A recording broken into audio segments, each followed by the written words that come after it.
Hello students, आज मैं आप लोगों को क्वांटम नंबर के बारे में बताऊंगा।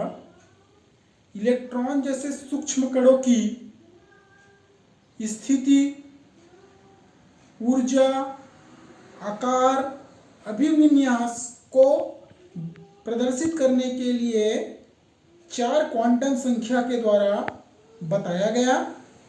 तो हम यहाँ पर देखते हैं चार क्वांटम संख्या क्या क्या होता है। पहला होता है principle quantum number.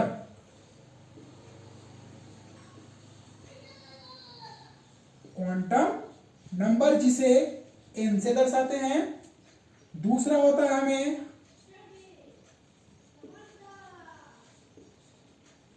Azimuthal quantum number जिसे L से रिप्रेजेंट करते हैं।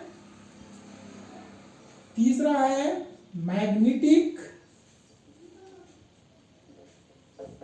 क्वांटम नंबर जिसे m से रिप्रेजेंट करते हैं। चौथा है स्पिन क्वांटम नंबर जिसे s से रिप्रेजेंट करते हैं।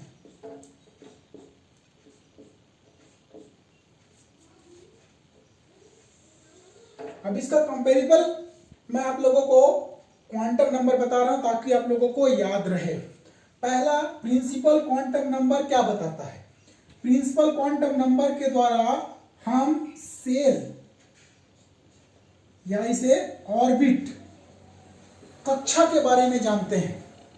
ठीक है, हमको पता है कि कक्षा का एनर्जी लेवल का मान 1, 2, 3, 4, 5 इस प्रकार से होता है, जिसे हम K, L, M, N, O इस प्रकार से उसको रिप्रेजेंट करते हैं। कक्षा में maximum electron, max electron 2n² होता है, जिसमें 2 into 1, तो 1 किसके लिए है? K के लिए है, तो K क्रॉस के लिए क्या हो जाएगा? 2।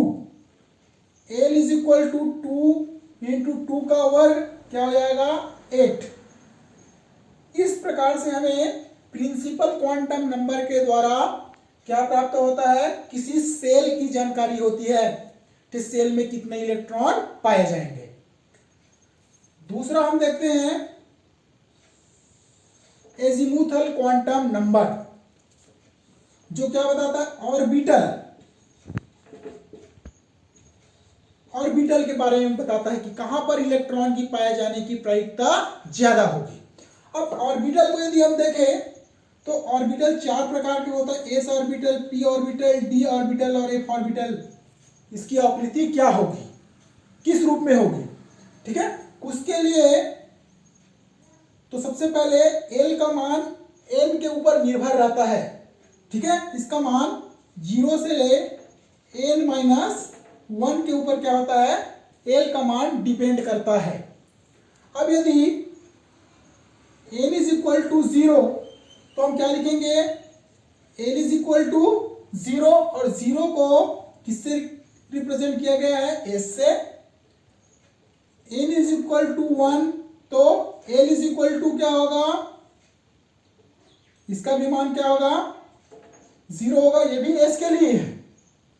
ठीक है, l का मान भी क्या होगा? s। इसलिए तो सामान्यता ध्यान रखिएगा, मैंने यहां पर 0 इसलिए लिखा ताकि आप लोगों को ध्यान में रहे n का मान कभी भी 0 नहीं होता।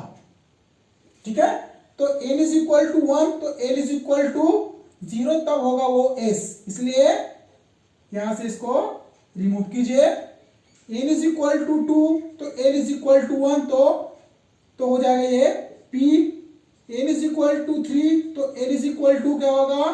2 तो हो जाएगा वो d। n is equal to 4 तो l इज इक्वल टू 3 हो जाएगा f। ठीक है, तो इस प्रकार से हमें एजीमुथल क्वांटम नंबर के द्वारा क्या मान प्राप्त होता है? क्या प्राप्त होता है? ऑर्बिटल के बारे में जानकारी प्राप्त होता है। ठीक है, तीसरा magnetic quantum number. Magnetic quantum number को ये अभिविन्यास, ओरिएंटेशन की जानकारी हमें देता है कि m ऑर्बिटल की कितनी ओरिएंटेशन हो सकता है। इसके लिए m is equal to 2l + 1। यदि इक्वल टू 0 किसके लिए, एस के लिए है। ये किसके लिए होता है, एस के लिए होता है। यदि हम देखें तो m इज इक्वल टू क्या हो जाएगा, यदि ये एस के लिए है तो उसके लिए क्या हो जाएगा, 1 ही मान प्राप्त होगा। 1 प्लस माइनस 1 नहीं, 1 मतलब ये एस का एक ऑर्बिटल प्राप्त होगा। यदि हम किसके लिए, इस फॉर्मूले में यदि l इज इक्वल टू 1 रखे तो क्या होगा, 3। m is equal to 2 into 1 plus 1 is equal to 3, और 3 किसका होता है, p ऑर्बिटल का। तो हमें पता चलता है कि यदि l इज इक्वल टू 1 है तो वो p का है, और p के 3 अभिविन्यास पॉसिबल है। अब उस अभिविन्यास को दर्शाने के लिए, ठीक है, मैग्नेटिक क्वांटम नंबर में इसको -0 और प्लस से डिनोट करते हैं, ठीक है। अब यहां पर यदि 3 ऑर्बिटल है तो क्या हो जाएगा, ये -1 0 और +1 के रूप में इसको रिप्रेजेंट किया जाता है। यदि ये d ऑर्बिटल है तो d ऑर्बिटल के लिए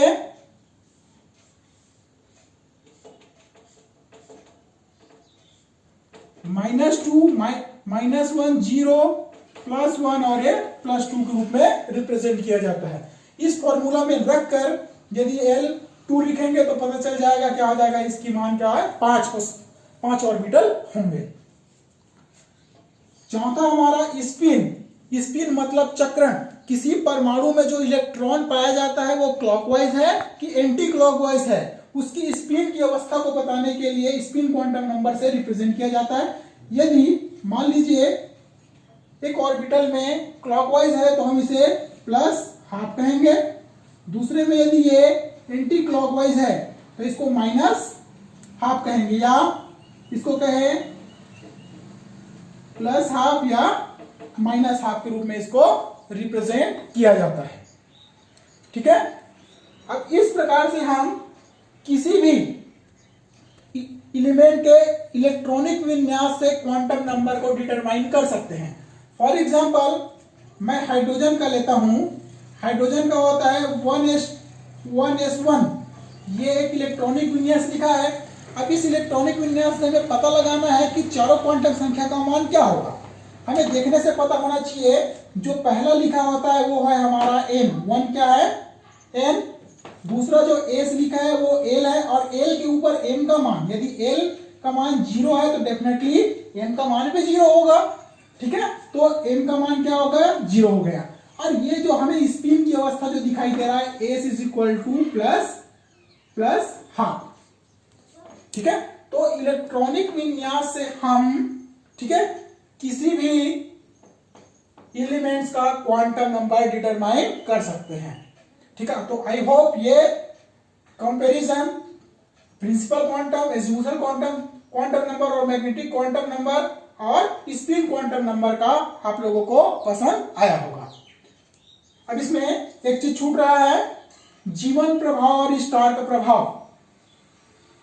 जीवन प्रभाव क्या होता है, जब मैग्नेटिक फील्ड के प्रेजेंट में 2 भागों में स्प्लिट होगा तो उसे जीवन प्रभाव कहते हैं, और इलेक्ट्रिक फील्ड के कारण 2 भागों में स्प्लिट होता है तो उसे कहा जाता है स्टार इफेक्ट। Thank you.